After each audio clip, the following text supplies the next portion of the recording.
Comenzando ya por el mismo nombre, ¿cuáles son las incoherencias constitucionales que vamos a tratar aquí en el día de hoy? Las incoherencias constitucionales, el tema que se va a tratar de las incoherencias constitucionales es que se supone que una constitución debe de trazar las pautas que sirvan para desarrollar un país. Es lo fundamental. Lo mismo que ocurre con las reglas que impone un padre en una familia. Lo mismo que ocurre con las reglas que imponen los dueños de una empresa en una empresa. Entonces, la Constitución realmente tiene que trazar las pautas que rijan el desarrollo de un país. Entonces, en el caso de República Dominicana, la Constitución es incoherente en una infinidad de casos que realmente es imposible que esa Constitución, con todas las incoherencias que contiene, pueda regir el desarrollo de nuestro país. Ni el derecho a vivir en paz, ni el derecho a la salud, ni el derecho a la educación, nada en absoluto. Entonces, esas incoherencias se van a tratar hoy. Una de ellas, la peor, diríamos, es que aquí se llega a ser presidente de la República. La Constitución establece que se llegue a ser presidente de la República nada más por la edad de 35 años, que yo diría que eso es menos que lo que se le exige a un encargado de un colmado y a un cajero. Para un banco emplear un cajero hoy en día le exige una infinidad de condiciones, y sin embargo para presidente de la República solamente se exige la edad de 35 años, que se hace de manera aviesa para violentar el derecho de elegir y de ser elegido, para que las personas honestas no puedan asumir las posiciones que deberían de asumir. Las personas honestas y capacitadas no puedan asumir las posiciones que deberían de asumir, y que de esa manera el país quede en manos de un tigueraje de indolentes, avariciosos, que quieren enriquecerse al vapor porque saben que es difícil llegar al poder, y cuando llegan al poder rápidamente quieren enriquecerse a costa de los sacrificios del pueblo. Entonces hoy se va a tratar el tema aquí de cómo corregir ese asunto. Otra incoherencia terrible es que la Constitución establece muy claro que el poder se ejerce por representación de tres poderes que deben de ser independientes, y realmente la justicia, el Congreso y el Poder Ejecutivo nunca han sido independientes a través de toda nuestra historia. 167 años de historia nunca ha sido independiente. Es decir, que el Poder Ejecutivo siempre ha encontrado la forma de usurpar los tres poderes.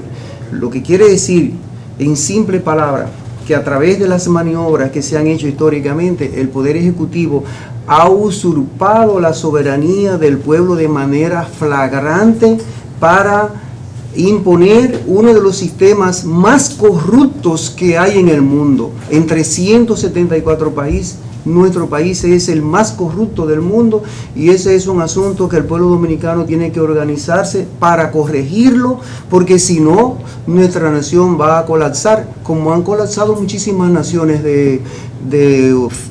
aquí mismo tenemos en las narices una nación colapsada, y esta misma nación está colapsada en muchísimas zonas. Aquí solamente hay una nación que no está colapsada en la zona donde están los grandes edificios, entre Máximo Gómez, Luperón, Lincoln y Malecón. Después la república entera no disfruta de nada.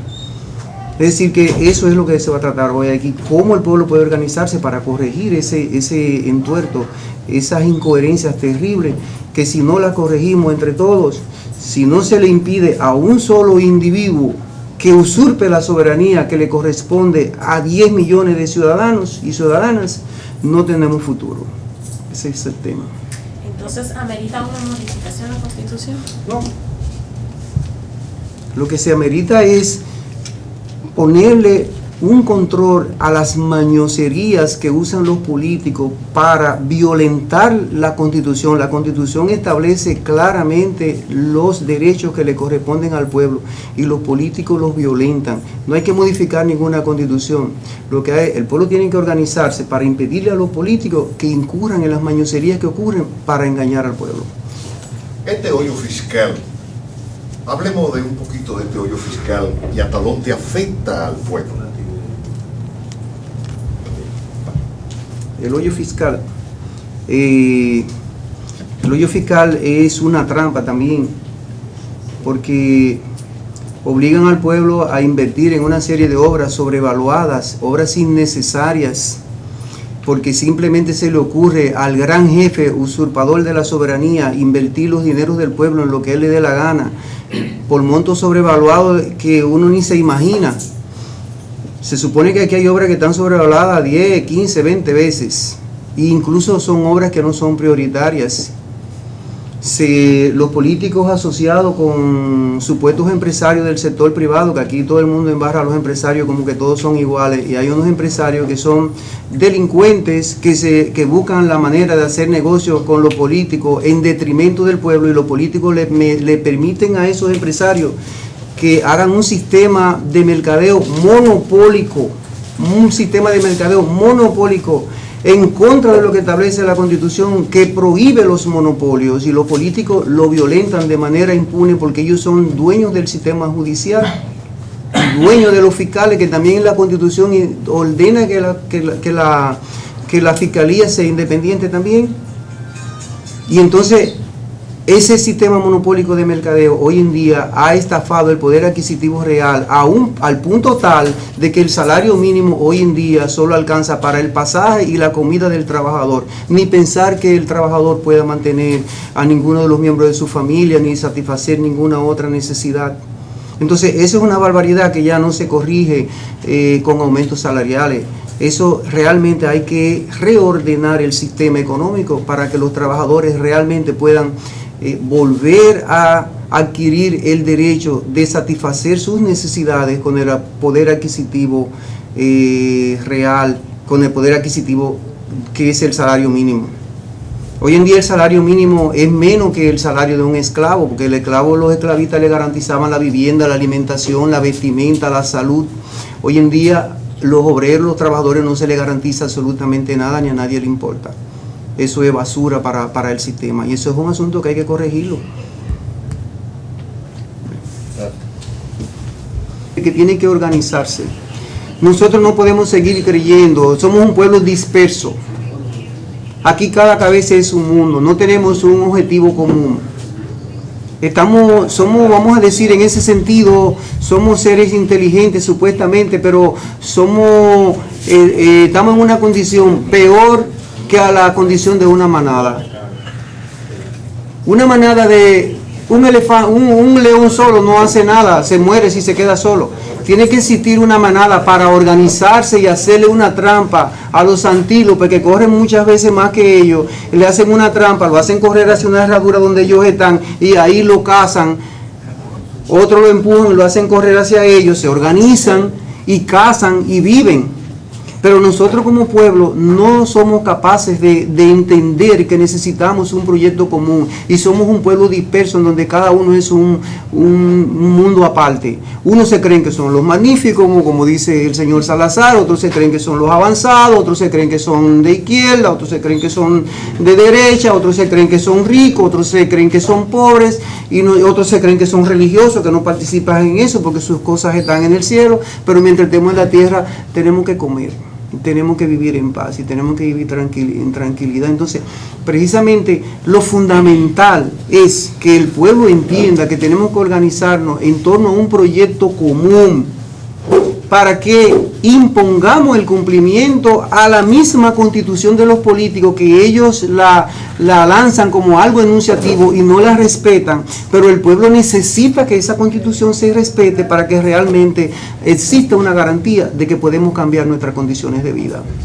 Perfecto. ¿La conferencia surge por alguna iniciativa en específico de algún tema? Porque ¿por qué ahora la conferencia de las incoherencias?